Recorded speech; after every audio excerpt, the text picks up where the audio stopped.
কাম কৰা মানুহৰ পৰা মানে শান্তি নাই, 1 মিনিট নালাগিলে নহয়। এই এনেকৈ বিয়া ওচৰৰ পৰা লাগি এনেকৈ কামত লাগিলে কি হ'ব? গৰম লাগি গ'ল ভাই। এইয়া পুৰা ফোন কৰিলে আকৌ। হেল্ল', অঁ দাদা, কি খবৰ? ভালে আছে নহয়? আছোঁ দিয়া, আছোঁ আৰু।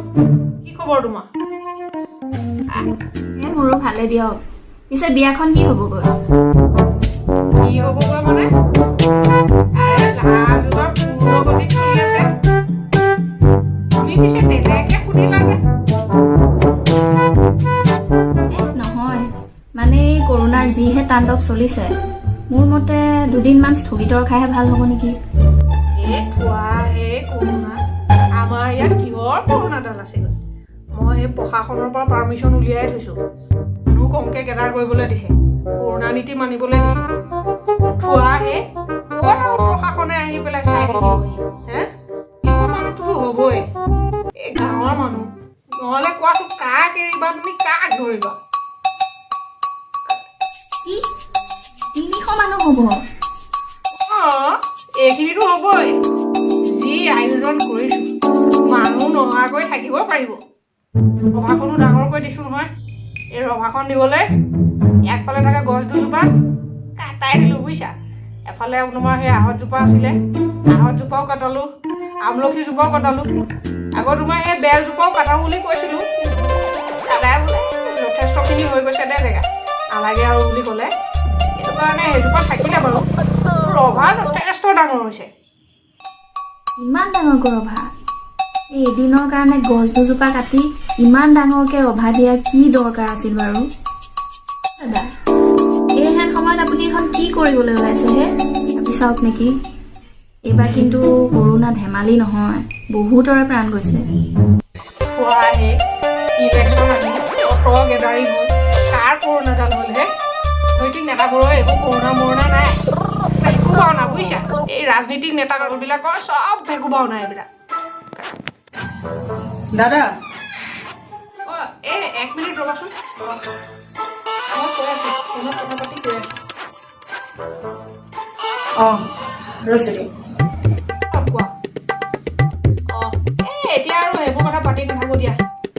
খালি এটাই কওঁ, বিয়ালৈ যাতে চব আহা, সকলো আহা, সময়মতে যাতে পোৱাহি।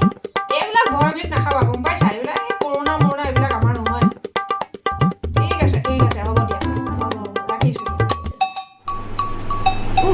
এই মানুহবোৰক বুজাই কিবা লাভ আছে জানো? পঢ়া শুনা থাকিও একো নুবুজে। এই ৰাজনৈতিক নেতাবোৰৰ লগত নিজকে ৰিজাই বাৰু কিবা লাভ আছেনে? তেওঁলোকৰ কৰোণা হ'লে অক্সিজেনৰ পৰা আদি কৰি হস্পিটেললৈকে ঘৰতে উপস্থিত হ'ব, কিন্তু আমাৰ সাধাৰণ মানুহবিলাকৰ হ'লে কি হ'ব? সেইটো হ'লে ৰাইজৰ বুজিবলৈ সময় নাই। মূৰ্খ মানৱ, এইবোৰেই লৈ ডুবিব।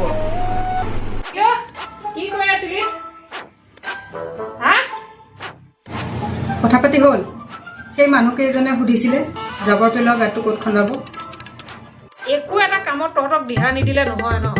এই আৱৰ্জনাখন পেলাবলৈ সেই ক'ত বাউণ্ডৰী গাঁতডাল খান্দোগৈ, গোন্ধ ওলাই থাকিবলৈ? এই পিছ চাইডে নদীখনত দেখা নাই তই? এই তাতে জাবৰ জোঁথৰবিলাক পেলোৱা ব্যৱস্থা কৰগৈ যা। তেন্তে হ'লে মানুহকেইজনক কওঁ, এই নদীতে পেলোৱাৰ ব্যৱস্থাটো কৰক।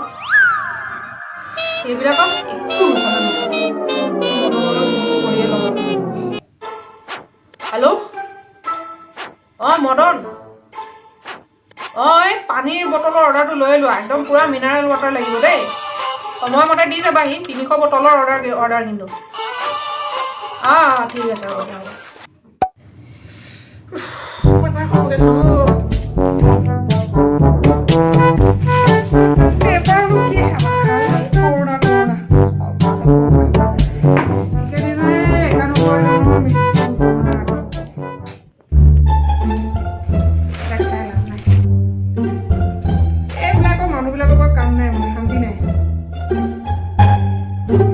মোবাইলডালতো চব সেই কৰোণা খালি।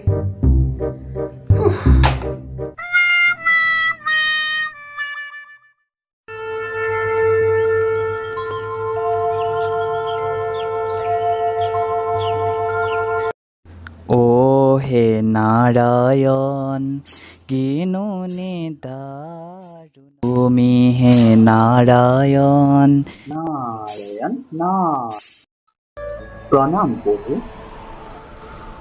নাৰদ আহা নাৰদ বিশ্ৰামত ব্যাঘাত জন্মৰ বাবে ক্ষমা কৰিব প্ৰভু দৰাচলতে মই এইফালেদি পাৰ হৈ যাওঁতে আপোনাক ইমান দিনৰ মূৰত ইমান নিশ্চিন্ত মনে বিশ্ৰাম কৰি থকা দেখি আচৰিত হ'লো আৰু কৌতূহল সামৰিব নোৱাৰি প্ৰৱেশ কৰিলো তুমি ঠিকেই কৈছা নাৰদ আজি প্ৰায় এটা যুগৰ অন্তত অলপ আৰাম কৰাৰ সুযোগ পাইছো নহ'লে তুমিতো জানাই এই ব্ৰহ্মাণ্ডত মানৱ সৃষ্টিৰ দিনৰ পৰা তেওঁলোকৰ কৰ্মকাণ্ডৰ দ্বাৰা মোৰ ব্যস্ততা দিনক দিনে কিমান বাঢ়ি গৈছে তাকেই প্ৰভু আৰু আজি আপোনাৰ সৃষ্ট এই ব্ৰহ্মাণ্ড এক কৰোণা নামৰ মহামাৰীয়ে প্ৰায় ধ্বংস কৰিবলৈ ওলাইছে আপোনাৰ ভক্তসকলে আপোনাৰ বাহিৰে ৰাস্তা নেদেখা হৈছে তেনেস্থলত আপুনি ইমান নিশ্চিন্ত মানে বিশ্ৰাম কৰিছে নুবুজিলো প্ৰভু তুমিও বিশ্ববাসীৰ দৰে একেটা ভুলকেই কৰিছা নাৰদ মোৰ সৃষ্টি এই ব্ৰহ্মাণ্ড কেৱল মানৱ জাতিৰ বাবে বুলি কিয় ধৰি লৈছা এই ব্ৰহ্মাণ্ড প্ৰতিখন নদী সাগৰ প্ৰতিজোপা গছ প্ৰতিটো জীৱ মোৰেই সৃষ্টি নাৰায়ণ নাৰায়ণ এই ব্ৰহ্মাণ্ডত সকলোৰে অধিকাৰ আছে কিন্তু এই মানৱ জাতিয়ে নিজৰ সৃষ্টিক লৈ ইমান অহংকাৰী হৈ পৰিছে তেওঁলোকে নিজৰ বাবে একোৱেই নেদেখা হৈছে বিশ্বত ৰাজত্ব কৰাৰ লোভত মোৰ সৃষ্টি এই ব্ৰহ্মাণ্ডখনত ধ্বংসৰ লীলা ৰচি গৈছে কিন্তু মূৰ্খ মানৱ জাতিয়ে নিজৰ অহংকাৰত এই কথা উপলব্ধিয়ে কৰিব পৰা নাই যে এই ধ্বংসলীলাই তেওঁলোককো ধ্বংস যোৱাৰ উটাই লৈ যাব কিন্তু প্ৰভু আপুনিতো এবাৰ হ'লেও তেওঁলোকক তেওঁলোকৰ ভুলৰ মাৰ্গদৰ্শন দিয়া উচিত আছিল তুমি পুনৰ ভুল কৰিছা নাৰদ মই প্ৰতিটো স্তৰতেই তেওঁলোকক সক্ৰিয় নিদিছো অজন স্তৰত ছিদ্ৰ আমাজন অৰণ্যত অগ্নি এয়া তাৰ এক সৰু উদাহৰণ তাৰোপৰি সৰু সুৰা দুৰ্যোগ যেনে চুনামি বানপানী ভূমিকম্প এইবোৰতো একো একোটা সক্ৰিয় নিয়ম ভাবিছিলো এই সংকেতবোৰৰ পৰা তেওঁলোকে শিক্ষা ল'ব বায়ু মাটি নদী আদি প্ৰকৃতিক প্ৰদূষণ মুক্ত কৰাৰ লগতে সকলো প্ৰাকৃতিক সম্পদৰ সদ্ব্যৱহাৰ কৰি সকলো জীৱৰ লগত মিলি প্ৰকৃতিৰ ভাৰসাম্য ৰক্ষা কৰাত মনোনিৱেশ কৰিব কিন্তু এই দয়াহীন মানৱ জাতিয়ে বেলেগ জীৱৰ কথা চিন্তা কৰাটো বাদেই জাতি ভেদক লৈ নিজেই নিজৰ মাজতে খোৱা কামোৰা কৰি মোৰ ধাৰণাক প্ৰত্যেকবাৰে ভুল প্ৰমাণিত কৰিছে এতিয়া সময় মাৰ্গদৰ্শনৰ নহয় নাৰদ এতিয়া সময় বিচাৰৰ বিচাৰ কেনেধৰণৰ বিচাৰ প্ৰভু নাৰায়ণ নাৰায়ণ অন্যায়ৰ বিচাৰ অধৰ্মৰ বিচাৰ এই মানৱ জাতি ধৰ্মৰ দিশৰ পৰা ফালৰি কাটি অধৰ্মৰ দিশত বহুত আগবাঢ়ি গৈছে এতিয়া সময় মানৱ জাতিৰ কথা চিন্তা কৰা নহয় নাৰদ এতিয়া সময় ব্ৰহ্মাণ্ডত পুনৰ ধৰ্ম স্থাপন কৰা হয় প্ৰভু কিন্তু কেনেকৈ নাৰদ তোমাৰ মনত আছেনে মহাভাৰতৰ যুদ্ধৰ প্ৰাক মুহূৰ্তত অৰ্জুনক কোৱা ধৰ্মৰক্ষা সেই বিশেষ শ্লোকটো হয় আছে প্ৰভু ইমান অমৰ জ্ঞান মই কেনেকৈ পাহৰিব পাৰোঁ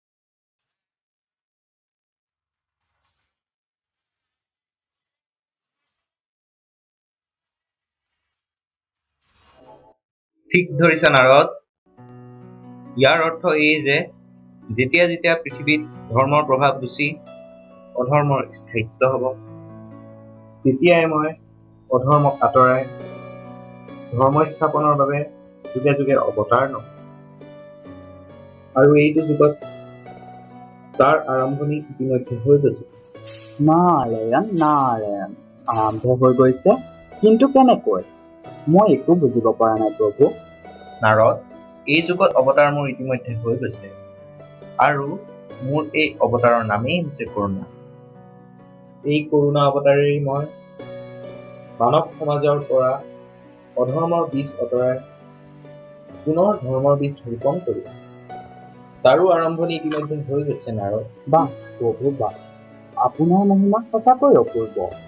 তেতিয়াহে যদি নিজকে ভগৱান বুলি ভাবিবলৈ লোৱা, জীৱশ্ৰেষ্ঠ মানৱ জাতিয়ে বুজিব পাৰে প্ৰকৃত ভগৱান তথা সৃষ্টিকৰ্তাৰ অপাৰ মহিমা। নাৰায়ণ নাৰায়ণ। কৰুণা অৱতাৰে মানৱ জাতিক পুনৰ শংকিত হৈ গৃহবন্দী হবলৈ বাধ্য কৰাইছে, আৰু সেয়ে আপুনি ইমান নিশ্চিন্ত মনে বিশ্ৰাম কৰিব পাৰিছে। ঠিকেই কৈছা নাৰদ।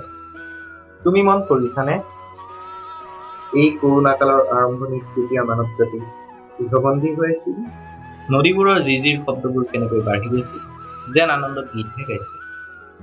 চোৱা, আজি এটা যুগৰ মূৰত আমি বিশুদ্ধ হৈ গৈছো। চৰাইবোৰেও যেন কৈ গৈছে, আজি এটা যুগৰ অন্তত আমিও মুকলি আকাশত মুকলি মনে উৰিছো। বতাহজাকেও উলাহত নাচি বাগি কৈ যায়, আমিও আজি বিশুদ্ধ হৈ বিশুদ্ধ মনেৰে বলিছো। আজি নাই আমাৰ গাত কোনো ধৰণৰ মলিনতা। আৰু পশুবোৰো অৰণ্যসমূহত মুক্ত মনেৰে ঘূৰি ফুৰিছে। আচল ৰূপত প্ৰকৃতিয়ে এতিয়াহে প্ৰাণ পাই উঠিছে নাৰদ। হয় প্ৰভু, আৰু তাৰ বিপৰীতে মানৱ জাতিয়ে এতিয়া গৃহবন্দী হৈ উচপিচাই মৰিছে। সমগ্ৰ জীৱনকালত যি মানৱ জাতিয়ে উচ্চ নিচ, ধনী দুখীয়া, ক্ষমতা ৰাজপাট, ৰাজনীতি, ধন সম্পদৰ পিছত দৌৰি অপচয় কৰিছে, এতিয়া সেই মানৱ জাতিয়ে সকলো পাহৰি কেৱল জীৱনৰ পিছত দৌৰিছে। কি ধনী, কি দুখীয়া, কি ৰজা, কি প্ৰজা, এতিয়া সকলো সমপৰ্যায়তে আপোনাৰ ওচৰত কেৱল জীৱনৰ ভিক্ষা মাগিছে।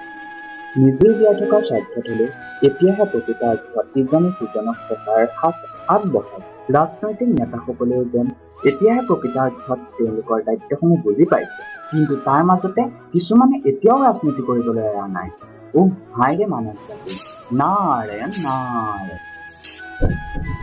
বাহ প্ৰভু, আপোনাৰ এই কৰুণা অৱতাৰে মানৱ জাতিক কিছু চিধা কৰিছে। তুমি ভুল কৰিছা নাৰদ।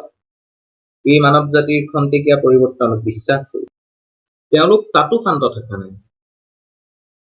সেয়ে এইবাৰ প্ৰলয় আহিব, মৃত্যুৰ জোৱাৰ বব। তেওঁলোকে তেওঁলোকৰ কৰ্মৰ ফল ভোগ কৰিব। যি গছ কাটি তেওঁলোকে সপোনৰ ৰংমহল সাজিছিল, এই গছৰ পৰা উৎপন্ন হোৱা অক্সিজেনৰ অভাৱত হাবাথুৰি খাব লাগিব।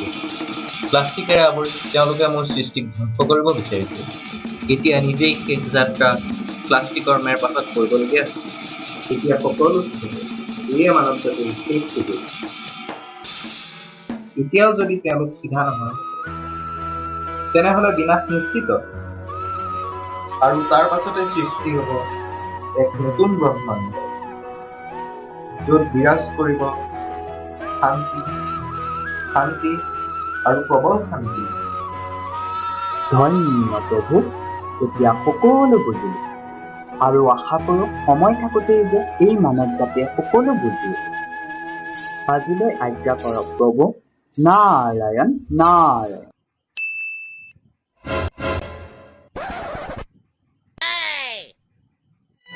কৃষ্ণ ভগৱান, পৃথিৱীখন যদি এনেকে ধ্বংস হৈ যায় কি হ'ব বাৰু? কৃষ্ণ কৃষ্ণ, এনে সংসাৰী সময়ত মই বাৰু এইবোৰ কি কৰিবলৈ ওলাইছিলো?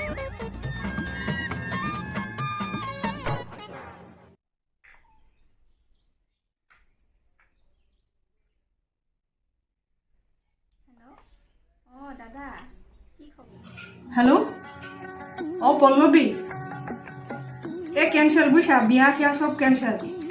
একদম এইবিলাক কথা মই অথনি ফোনত একো শুনিবলৈ সাজু নাথাকা মানুহজনৰ চিন্তাধাৰা ইমান সহজে সলনি হ'ল যে কেনেকৈ? মই বুজি পালোঁ, আৰু সময় থাকোঁতে যদি আমি বোলে সকলোৱে বুজি নাপাওঁ, তেতিয়াহ'লে এইবাৰ আমাৰ বিনাশ নিশ্চিত। ক্ষমা কৰা প্ৰভু, ক্ষমা কৰা, এই ধ্বংসৰ জোৱাৰ নানিবা কৃষ্ণ। কিন্তু এতিয়া যদি আমি ভালকৈ বুজি নাপাওঁ কিছুমান কথা, তেতিয়াহ'লে আমাৰ বিনাশ কিন্তু নিশ্চিত। কিয়নো কিছুমান বস্তু বা কিছুমান সাৱধানতা আমি নিজেই ল'ব পাৰোঁ। এতিয়া প্ৰত্যেকটো কথা আমি নেতাক ঠেলিলেতো নহ'ব, কাৰণ তেওঁলোকৰ হ'লেতো তেওঁলোকৰ ট্ৰিটমেণ্ট কৰাৰ চ'ৰ্চেছ বহুত আছে, কিন্তু আমাৰ যদি কিবা এটা হয় তেতিয়াহ'লে আমি বেছি ভাগাধৰা কৰিব লাগে ন। তো আমি সেইটো নহ'বলৈ আমি কি কৰিব পাৰোঁ? তো জাষ্ট সাৱধানতাখিনি ল'ব পাৰোঁ ন। সেই সাৱধানতাখিনি ল'ব লাগে। আৰু বেছিকেলি দেখা গৈছে এবাৰ বহুত মানুহে ভয় খায়ো মানে বেছি ষ্ট্ৰেছ লৈ লৈছে, তাৰ কাৰণে বহুত ক্ষতিসাধন হৈছে। সেইবিলাকৰ পৰা আঁতৰি থাকিব লাগে। মানে যিবিলাক নিউজে আপোনাক ষ্ট্ৰেছ দিছে সেইবিলাকৰ পৰা আঁতৰি থাকক, সাৱধানতাখিনি লওক, মাস্ক ইউজ কৰক, চেনিটাইজাৰ ইউজ কৰক, পৰাপক্ষত প্ৰয়োজন নহ'লে ঘৰৰ পৰা বাহিৰলৈ নোলাব। সেইখিনিতো আমি নিজৰ কাৰণে অন্তত কৰিবই পাৰোঁ। তাৰপিছতো যদি আমাৰ তেনেকুৱা ধৰণৰ কিবা দেখা দিছে তেতিয়াহ'লে ডক্তৰৰ সৈতে পৰামৰ্শ কৰক, তাৰ পৰা নপলাব। ইমানখিনি আশা কৰিলোঁ। আৰু বেছিকেলি গছ কাটাৰ তুলনাত গছ ৰোৱাৰ সংখ্যাটো বঢ়াবলৈ চেষ্টা কৰক, যাতে আজিৰ নিচিনা আৰু 2 বছৰ পাছত আমি অক্সিজেন চিলিণ্ডাৰ পিঠিত বান্ধি ঘূৰিব লগা নহয়। সুস্থ থাকক, ঘৰতে থাকক, ভয়ভীত নকৰি গছ পুলি ৰুই থাকক, এই কামনা। ধন্যবাদ।